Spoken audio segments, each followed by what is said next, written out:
우리는 육체의 눈을 가지고 있잖아요. 그래서 지금 이렇게 보입니다. 근데 또 우리는 영적인 눈이 없어요. 그래서 영적인 것들이 잘 보이지 않아요, 사실은. 근데 영배야, 그 뒤에 네 뒤에 귀신 있는데 보이나? 예, 거기 있어요. 예, 우리 서진 옆에도 여기 있는데 보여요? 예. 이렇게 귀신이 옆에 있는 게 보인다. 뭐 이러면 어떨까요? 아, 그냥 귀신이구나. 예, 뭐 이렇게 할까요? 그러면서 나는 내일 할 거야. 뭐 이러면서 그렇게 하면 될까요? 만약에 진짜 귀신이 있는 게 내 눈앞에 보인다. 영배 뒤에 지금 귀신 있는 게 보이고 서진 옆에 귀신 있는 게 내 눈에 보인다라고 생각을 하면요. 아마 소스라치게 놀랄 겁니다. 우리가 어려서부터 조기 교육을 잘 받았어요. 그래서 귀신에 대한 두려움이 다 있습니다. 어떤 조기 교육을 받았을까요? 뭐 지금 아이들은 아니지만 예, 맞아요. 전설의 고향으로 이 귀신에 대한 이미지에 대한 그 조기 교육을 너무 잘 받아놨어요. 그래서 귀신 하면은 하얀 소복을 입고 여기 피를 조금 흘리고 뭐 이런 처녀 귀신이 나타나기도 하고 저승사자면 예, 저승사자도 우리나라에서는 갓을 쓰는데 그러면 예, 저기 외국에서는 뭘 써야 되는지 잘 모르겠어요. 예, 어쨌든 갓을 까만 갓을 쓰고 까만 예, 그 한복을 입은 저승사자가요. 예, 또 입은 또 예, 여기 예, 약간 새까맣게 이렇게 칠했어요. 뭐 그런 이미지를 가지고 있습니다. 그래서 우리가 귀신 하면요, 그 본 이미지로 가지고 두렵다, 무섭다, 뭐 이런 생각을 하게 됩니다. 아내가요, 예, 귀신을 엄청 무서워합니다. 예, 바로 그 전설의 고향의 그 귀신의 이미지 때문에 그렇다고 하던데요. 그래서 혼자 처음에는요, 저녁에 교회에 가는 거 뭐 이런 걸 못했어요. 어려워했습니다. 물론 지금은 씩씩하게요, 예, 교회 가기도 하고 혼자서 자기도 하고 이렇게 합니다. 사실 귀신이 없다고 생각하는 사람들은요, 근데 못 보잖아요. 안 보여요. 근데 귀신이 없다 이렇게 생각하는 사람들은요, 사실 그렇게 또 많지는 않아요. 귀신이 있긴 있어. 근데 뭐 할 뿐이야? 예, 우리는 안 보이니까 그냥 없다고 치자. 뭐 이 정도지. 귀신 있냐 없냐 이렇게 물으면 아마 있을 걸. 뭐 이렇게 대답하는 사람이 훨씬 많습니다. 우리 눈에 보이지 않지만 그런 영적인 존재가 있을 거야라고 생각한다라는 거죠. 하지만 그렇게 생각하는 것과 내 눈앞에 그 귀신이 보여지는 것과는 또 다른 이야기예요. 오늘 본문 속에 그 제자들의 모습이 그렇습니다. 36절에 보니까요, 이렇게 돼 있습니다. 그들이 이런 이야기를 하고 있을 때 이렇게 시작하고 있어요. 제자들이 뭘 하고 있다고요? 예, 이야기를 하고 있어요. 이야기를 막 하고 있는 그때 이렇게 시작을 하고 있습니다. 그러면 지금 제자들은요, 어떤 이야기를 하고 있을까요? 분명히 지금 어떤 이야기를 하고 있잖아요. 그때라고 이야기하고 있어요. 그러니까 뭔 이야기를 했는데 그 뭔 이야기가 무슨 이야기였을까? 서영아, 어떤 이야기였을까? 예. 자기들 앞날에 대한 얘기. 예. 이럴 때 그 옛날 목사님들이 하는 말이 있어요. 성경을 봐라. 예. 성경을 봐라 이러는데요. 1절에서 사실은 24장 1절에서 안 보셔도 됩니다. 1절에서 12절까지는요. 예수님의 빈 무덤에 여자들이 달려갔고 거기서 예수님 없는 걸 봤어요. 그리고 누구를 부릅니까? 제자들에게 이야기했더니 베드로와 요한이 달려와가지고 예수님 빈 무덤을 확인하게 되어집니다.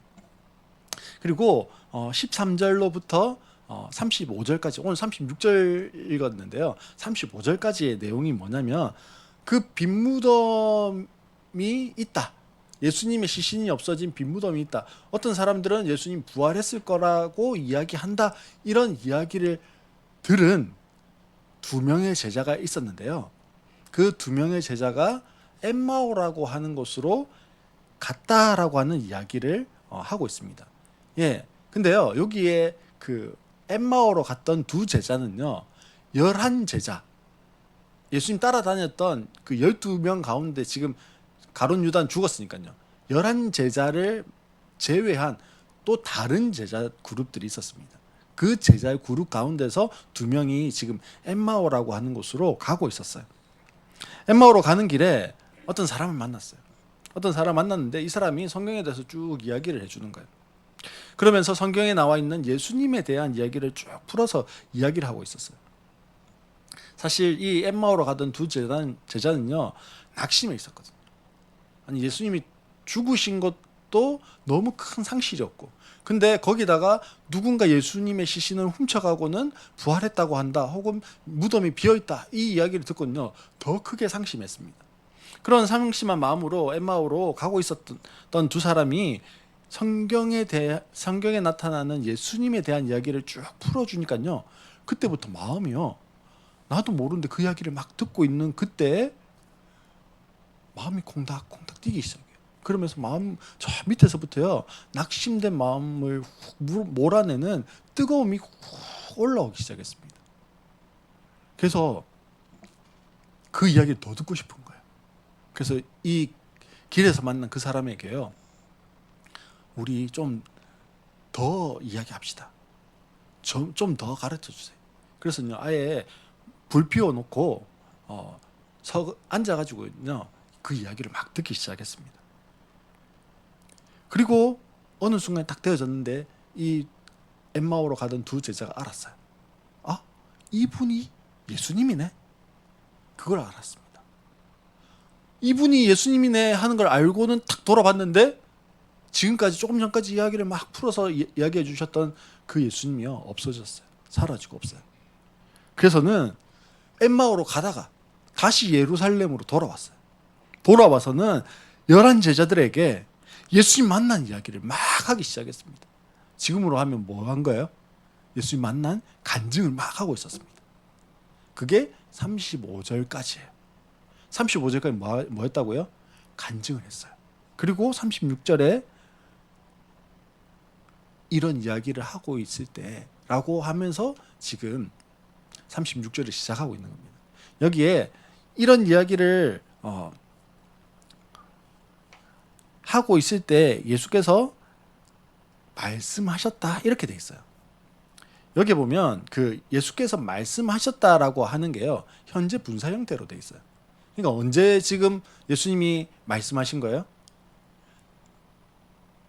엠마오로 가던 두 제자가 다시 돌아와가지고 11 제자에게 예수님 이야기를 막 하고 있는 그때 예수님이 어떻게 하신 겁니까? 쑥 들어와가지고 말씀을 하셨어요.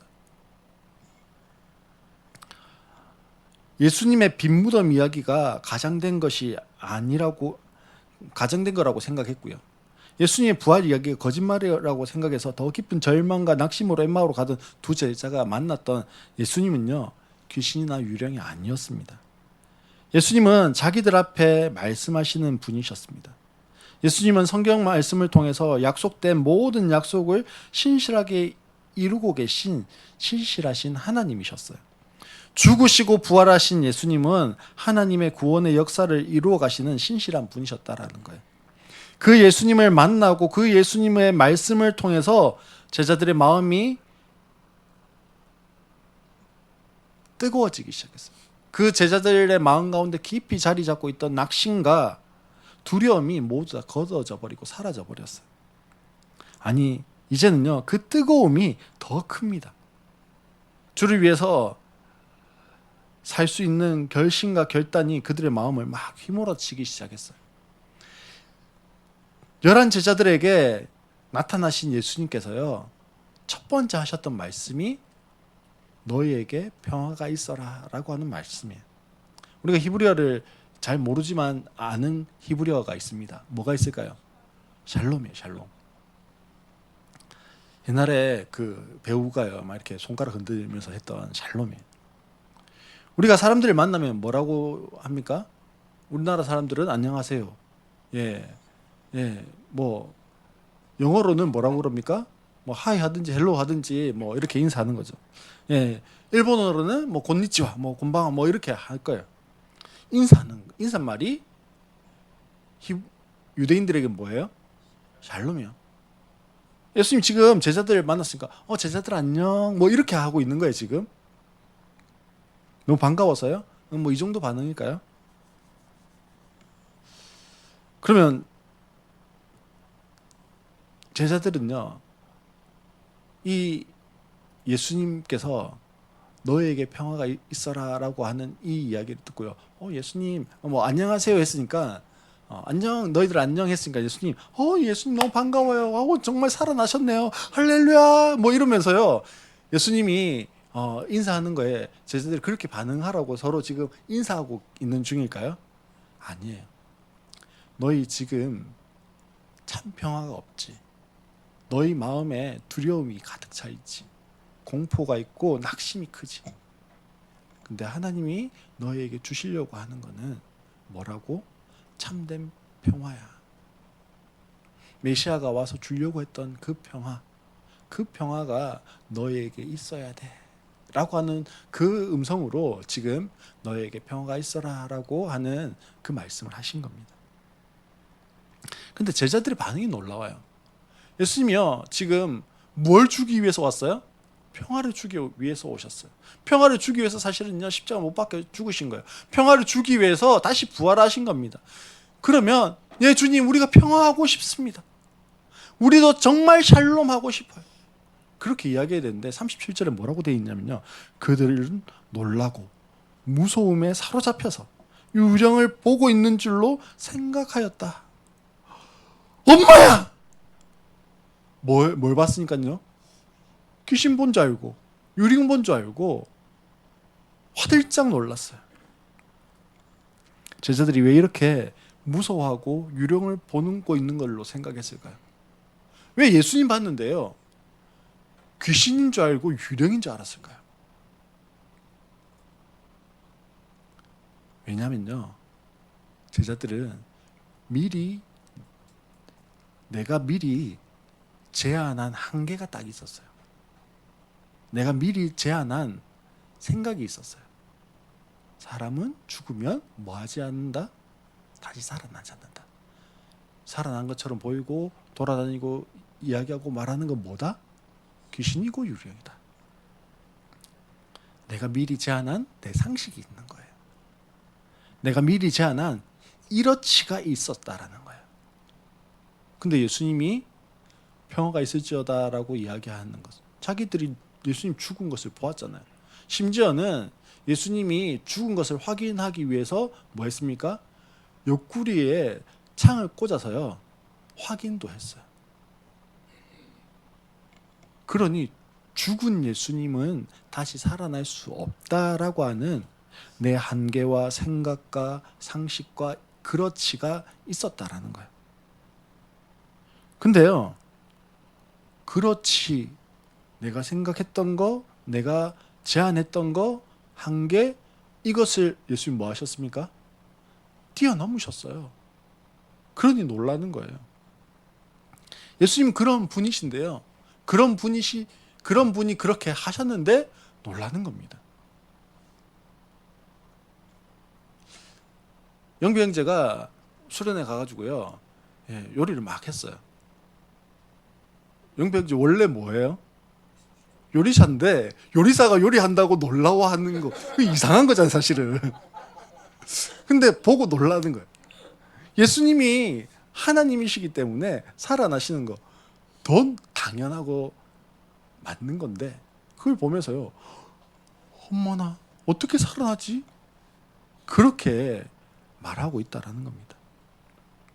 그리고요 제자들이 무서워하고 유령이고 귀신이라고 생각했던 또 다른 이유는 뭘까요? 제자들에게는요 믿음과 확신이 없었기 때문에 그래요. 구약에서부터 약속된 약속의 말씀에 대한 믿음과 확신이 없었습니다. 그래서 예수님은요 44절로 47절까지 말씀해 보면요 뭘 이야기해 주십니까? 모세의 율법과 예언서와 시편에 나를 두고 기록한 모든 일이 반드시 이루어져야 한다고 하였다. 그리고 어떻게 됐습니까? 그게 다 이루어졌다. 그렇게 말씀하시는 거예요. 즉 성경에 나와 있는 게 다 이루어졌어. 나를 두고 한 이야기가 다 이루어졌어. 거기에는 죽었다가 사흘 만에 다시 살아날 거야도 있었어요. 그리고 그것도 이루셨어 라고 이야기하십니다.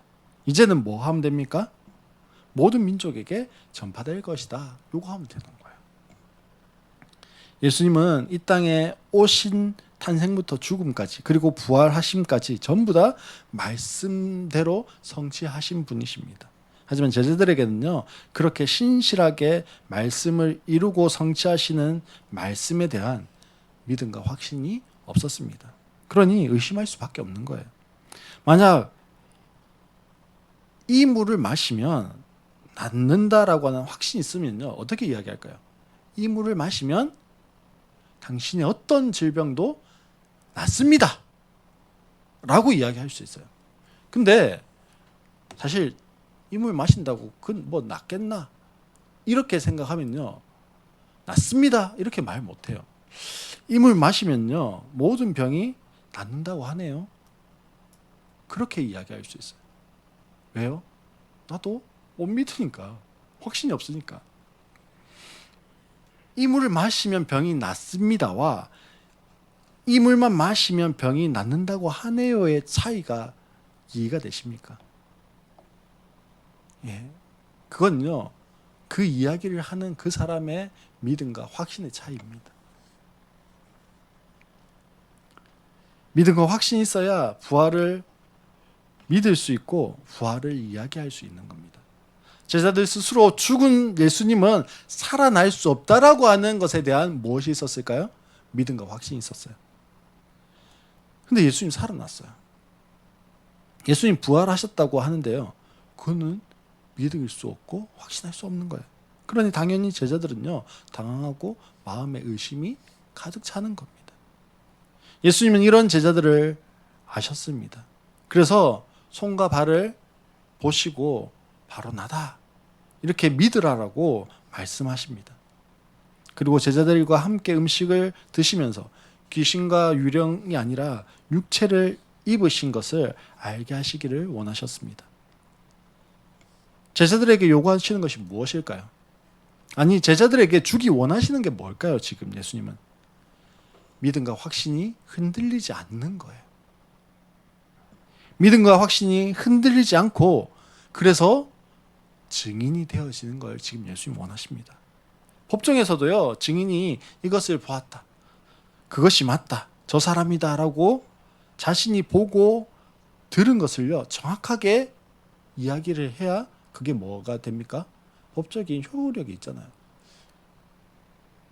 근데 증인이요, 아마 저 사람인 것 같은데 잘 모르겠어요, 아마 저 사람이 아닐까요? 뭐 이렇게 이야기하면요 그 사람의 증언은 뭐가 없어요? 신빙성이 없어요. 그 증거가 되지 못합니다. 마찬가지로 부활의 증인이 되기 위해서는요 믿음과 확신이 필요합니다. 이 믿음과 확신은 어디에서 올까요? 49절에 보면요, 그러므로 너희는 위로부터 오는 능력을 입을 때까지 이 성에 머물러 있으라 그렇게 말씀하십니다. 위로부터 오는 능력을 입을 때, 이 위로부터 오는 능력이 뭐예요? 한마디로 성령이에요. 성령을 주시겠다는 약속입니다. 성령의 능력을 입고 부활의 증인이 되고 증인의 삶을 살아라 이렇게 말씀하는 겁니다. 예수님의 제자들이 부활에 대한 믿음과 확신이 있는 증인이 되기 위해서는요 먼저 성령의 능력이 필요한 겁니다. 예수님 이걸 이미 아셨어요. 그래서 요한복음 16장 7절 말씀에 보면요 이렇게 말씀하십니다. 그러나 내가 너희에게 진실을 말하는데 내가 떠나는 것이 너희에게 유익하다. 내가 떠나가지 않으면 보혜사가 너희에게 오시지 않을 것이다. 그러나 내가 가면 보혜사가 너희에게 보내주겠다. 이렇게 약속을 하셨어요. 즉 보혜사 성령님을 우리에게 보내시겠다라고 약속하셨습니다. 그리고 오늘 그 성령의 능력을 받으라라고 말씀하고 계십니다. 누가복음의 저자는 누굴까요? 누가예요. 이 누가복음의 저자인 누가가 누가복음의 제일 끝부분에요, 지금 53절까지 있는데 49절에서 뭐라고 이야기했다고요? 위로부터 오는 능력을 입을 때까지 이 성에 머물러 있어라 라고 이렇게 이야기했는데, 누가가요 누가복음을 첫 번째로 썼고요 두 번째로 쓴 책이 있어요. 무슨 책을 썼을까요? 사도행전이에요. 두 권의 책을 썼는데 사도행전을 썼습니다. 사도행전 제일 첫 부분 1장에 무엇으로 시작하나요? 오직 너희가 성령이 너희에게 임하시면 너희가 권능을 받고 예루살렘 온 유대와 사마리아와 땅끝까지 이르러 내 증인이 되리라. 이 말씀을 하시고 실제로 1장에서 어떻게 됐다고요? 예, 머물러 있다가 거기에서 마가의 다락방에서 120명이 성령 충만하게 되어지는, 성령의 임재를 강하게 느끼게 되어지는 그 일을 기록하고 있습니다. 예수님이 부활하신 것을 믿는 믿음과 확신이 없을 때요, 예수님을 귀신이나 유령으로 여기고 두려워 떠는 제자들처럼 성령의 능력을 받지 못하고 신앙생활을 하는 많은 사람들이요, 성령의 능력이 나타나면요 무슨 귀신이 역사하는 것처럼 혹은요 유령이 나타나는 것처럼 그렇게 여기고 반응을 보일 때가 참 많습니다. 하지만요 우리의 삶에는요 성령의 능력을 입는 것이 너무 필요합니다. 도무지 내 힘으로 되지 않는 내 삶의 문제들에 성령의 도우심과 능력이 필요한 거예요. 또 내가 증인되기 위해서도요 성령의 능력이 강하게 나를 사로잡아야 가능한 겁니다. 내 힘으로 내 의지로 도무지 되지 않습니다. 그리고 성령의 능력을 잊는다는 것이 무슨 이상한 것을 통해서 신을 받는 그런 행위가 아닌 거예요. 예수님이 보이셨던 것처럼요 성령의 능력을 잊게 되어지면요 말씀이 내 귀에 들려지기 시작해요. 내 속에 그 말씀이 일하시기 시작한다는 거예요. 우리가 활자라 되어져 있는 글자를 읽잖아요. 이게 이 말씀이 능력이 있나요? 읽고 있는 그 말씀, 하나님 부활하셨네, 예수님 부활하셨네, 이 말씀이 능력이 있나요? 없어요. 제가 예수님 부활하셨어요, 이 말씀이 능력이 있나요? 없어요. 이 말씀이요 내 귀에 들려지고 내 마음판에 와서 닿는데요 그때 내 마음 안에서 움직여야 되는 거예요. 움직이기 시작해야 그게 뭐가 되는 거예요? 내 안에서의 능력이 되기 시작하는 거예요. 내 마음 안에서 그게 움직여야 내 몸이 뭐 할까요? 그 말씀대로요 반응해서 순종해 보려고 하는 거예요. 내가 이거 하지 마라라고 하는 그 말씀이 내게 부딪혀 오면요 그렇게 안 해보려고 노력하는 거예요. 이렇게 해라라고 하는 말씀이 내게 부딪혀 오기 시작하면요 그렇게 한번 해보려고 노력하는 거예요. 그게 뭐라고요? 성령의 능력을 입는 거예요. 그러니 우리가 말씀을 정말 말씀으로 잘 받기 위해서는 무엇이 필요한 겁니까? 성령의 능력을 입는 것이 필요합니다. 엠마오로 가던 두 제자도요 말씀을 들었어요. 구약에 자기들이 알고 있던 말씀들일 수도 있습니다. 그런데 예수님이 그 말씀을 하시기 시작할 때 마음이 뜨거워지기 시작했습니다. 그 마음이 뜨거워지니까요 순종할 준비가 되고요 결단한 의지가 생기고요 그렇게 한번 살아보고 싶은 결심을 하게 되더라는 거예요. 성령의 능력을 입는다는 것은요 말씀을 깨달아 알고 이제는 순종할 수 있게 만들어줍니다. 물론 성령의 능력 가운데요 방언이 나타나기도 하고요 치유가 나타나기도 하고요 예언이 나타나기도 합니다. 하지만 성령의 능력을 입을 때 가장 먼저 나타나는 건 뭘까요? 말씀이 말씀으로 믿어지는 거예요. 말씀이 진짜 살아서 내 가운데서 일하는 것이요 경험되어지기 시작하는 거예요. 그러다 보니까 성경에 나와 있는 자녀들은 예언한다고 했는데 그 말씀이요 진짜 내 삶 가운데 나타나서 예언이 나오기도 하고요 병든 자에게 손 얹으면 나으리라 말씀하셨는데요 그 말씀처럼 진짜 내가 간절한 말씀을 믿고 손 얹어서 기도했더니 치유가 일어나기도 하는 거고요 각종 방언을 말하게 된다라고 했는데 그 말씀을 믿고 기도하다 보니까 방언이 터져 나오기도 하는 거예요. 방언 받으면 예수 믿는 거고 방언 받으면 성령 받은 게 아니고요. 성령이 우리에게 임하시면 무엇이 살아나기 시작한다고요? 말씀이 살아나기 시작해요. 우리가 읽으면 지루한 말씀, 잠 올 때 읽으면 잠 잘 자시는 그 말씀이 아니라, 그럴 때 있죠. 네, 그렇게도 종종 쓰입니다만, 읽으면요 자다가도 눈이 번쩍 떠여지는 말씀. 왜요? 그 말씀이 살아가지고 내 마음 막 뒤집어 놓거든요. 뜨거워지거든요. 그러면 어떻게 돼요? 그 말씀이요 내 삶에 그렇게 일하시기 시작하는 겁니다. 우리가 성령을 위해서 기도해야 돼요. 성령을 입을 때까지 기다리라 말씀하셨는데요, 그냥 이렇게 멍 때리고 있으란 말일까요? 이 성에 머물러 있는 동안요 멍 때리고 있으면 될까요? 아니에요. 간구해야 되는 거예요. 성령이 내 가운데 임하시기를, 내가 성령을 능력을 입기를 기도하고 머물러 있으라는 거예요. 그렇게 되어질 때 어떻게 되어집니까? 말씀이 들려지고요, 말씀이 믿어지고요, 말씀이 하라고 하는 것과 말씀이 하지 말라고 하는 것이 내 삶 가운데, 옛날에는요 그냥 핀셋 하나가 이렇게 오는 것처럼 그 정도의 무게감으로 내 삶에 다가왔다면, 성령의 능력을 입고 나면요 마치 이만한 돌덩이가 나를 짓누르는 것처럼 그 말씀의 무게가요 내 심령 가운데 찾아오는 거예요. 그래서 도저히 그것을 내가 순종하지 않고는 숨이 막혀서 죽을 것 같은 그런 강력함으로 내 가운데 찾아온다라는 거예요. 그렇게 되어지면 내 삶에 무엇이 일어나기 시작합니까? 예수님이 주시려고 했던 참된 샬롬이 내 삶의 주위에, 영역 가운데, 우리의 일상 가운데 그 샬롬이 풀어지기 시작하는 겁니다. 예수님 왜 제자들을 찾아오셨을까요?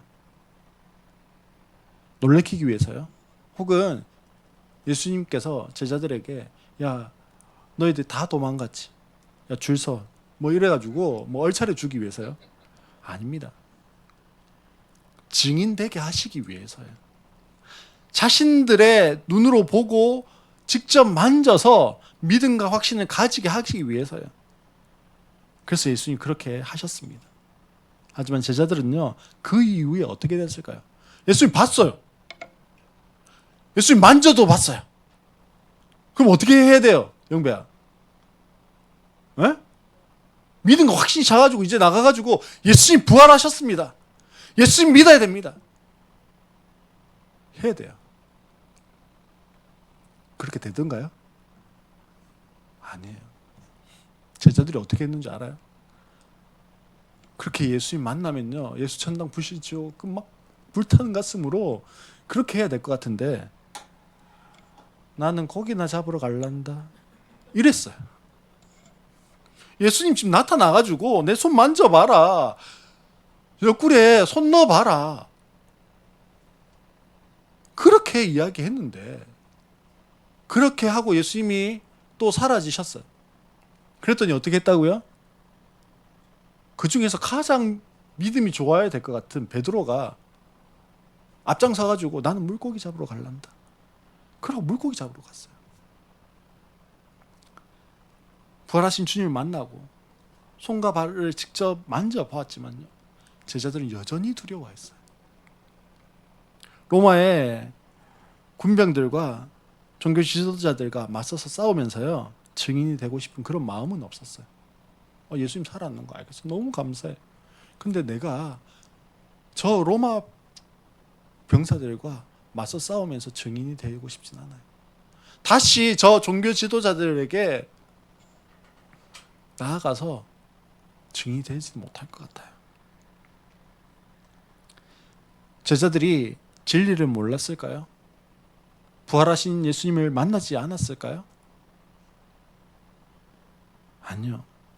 진리 알아요. 하지만 증인이 될 수는 없어요. 그런 거 아닐까요? 그만큼 그 당시 분위기에 증인이 된다는 것은요 자신 생명을 내어놓아야 하는 것이었어요. 그런 결심과 결단이 있어야 가능한 일이 증인이 되어지는 것이었습니다. 오늘 나는 부활의 증인, 복음의 증인이 되기 위해서 나의 생명을 담보해야 하나요? 우리가 부활의 증인 되기 위해서요 누구에게 전도하기 위해서 내 생명을 담보해야 돼요? 아니잖아요. 목사님 저에게도 전도하는 것이 왜 그렇게 어려운지 모르겠어요. 오늘 하루를 살아가면서 내가 전도를 생각을 하나라고 생각을 되짚어 보면요, 사실 전도 생각 안 하고 지낼 때가 훨씬 많습니다. 분명 주님에 대해서 이야기해라. 잘할 수 있어요. 목사니까. 직업이 그거니까 잘할 수 있습니다. 가르쳐라. 잘 가르칠 수 있어요. 설교해라. 설교하는데요, 전도는 하지 않나요? 곰곰이 제가 생각해 봤습니다. 난 성향이 좀 내성적이고 사람들 앞에 가지고 이게 주변 말 이렇게 막 이렇게 이야기를 잘하고 그러지 않아서 그런 걸까? 네, 분명히 그런 성향이 저로 하여금요, 전도하는 것이 쉽지 않게 하는 건 분명해요. 사실요, 복음 자체에 대해서 설명해 주세요. 1시간이고 2시간이고 3시간이고 설명해 줄 수 있어요. 그게 어렵진 않아요. 근데 뭐가 어려운가 이렇게 봤더니요, 사람과의 관계를 만들어가는 거. 그래서 그 사람에게 내가 복음을 전할 수 있는 그 관계까지 만들어가는 게 참 어려운 사람이 있더라고요. 그러니 저 스스로도 전도가 더 부담이 되는 것 같습니다. 그런데 제자들을 향해서 예수님은요, 야, 너희들 내가 이제 승천하고 나면 좀 전도해야 되는 거 아니야? 전도해서 우리 문파 좀 키워야 되는 거 아니야? 그런 말씀하신 적이 없어요. 예수님은 제자들에게 뭐가 되라고 말씀하셨어요? 너희들은 증인이야. 증인이 돼. 그렇게 말씀하셨어요. 동일하게 예수님 오늘 나에게, 우리에게도요, 사실 전도하라고 말씀하시는 게 아니에요. 너는 증인이니 증인으로 증언을 해라 라고 말씀하시는 거예요. 내가 본 것, 내가 들은 것, 내가 목격한 것, 내가 알고 있는 것을 충분히 이야기하면 되는 거예요. 내가 예수 믿기 전에는 늘 불안했는데 예수 믿고 마음에 평안이 왔어. 내가 예수 믿기 전에는 늘 실패했는데 예수 믿고 일이 풀리기 시작했어. 내가 예수 믿기 전에는 늘 관계가 힘들고 싸움만 하는 그런 사람이었는데 예수 믿고 나니까 관계가 좋아지기 시작했어. 이게 뭐라고요? 증인이에요. 내 삶에 일어난 변화, 예수 만났을 때 그 예수님이 어떤 분인지 이야기하는 거, 내 삶에 그분은 어떤 분이었는지 이야기하는 게 증인이더라고요. 사실 우리에게 약한 것, 없는 것이 있다면 그것은요, 예수님 부활하셨다, 예수님 살아나셨다, 예수님이 죽음을 이기셨다, 이것에 대한 더 강력한 믿음과 확신입니다. 그런데 그게 쉽지 않아요. 그걸 예수님도 아십니다. 그래서 우리에게 성령을 선물로 주셨어요. 성령의 능력을 입을 때 여전히 두려움과 권세에 눌려있던 제자들이요, 바뀌기 시작했습니다. 예수님 만나도 안 됐어요. 예수님 만나고 나서도요, 뭐 한다고요? 나는 고기나 잡으러 갈란다. 근데 이 성에 머물러 있어라.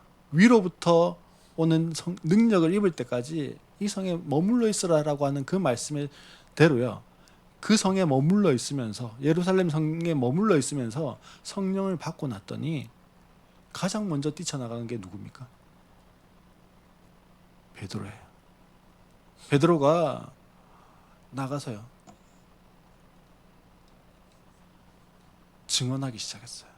그랬더니 한 번에 사람이 5,000명, 한 번에 사람이 3,000명씩 그 증언 앞에 굴복하기 시작했습니다. 내 힘과 내 능력이 아닌 오직 성령의 능력이 나로 부활의 증인, 복음의 증인이 되게 하시는 겁니다. 49절 말씀인데요, 보아라, 나는 내 아버지께서 약속하신 것을 너희에게 보낸다. 하나님은요, 약속하신 게 뭐예요? 성령이에요. 그러므로 너희는 위로부터 오는 능력을 입을 때까지 그 능력을 입혀주신다라고 말씀하십니다. 너희가 뭐 하면요? 이 성에 머물러 있으면, 성령의 능력을 입기를 기도하면 입혀주신다라고 말씀하십니다. 사랑하는 성도 여러분, 이 말씀 좀 붙잡았으면 좋겠어요. 위로부터 오는 능력을 입혀 주신다고 하니까 입기를 이 말씀을 붙잡고요. 주님, 저에게 위로부터 오는 능력을 주십시오. 오늘 저에게 위로부터 오는 능력을 주십시오.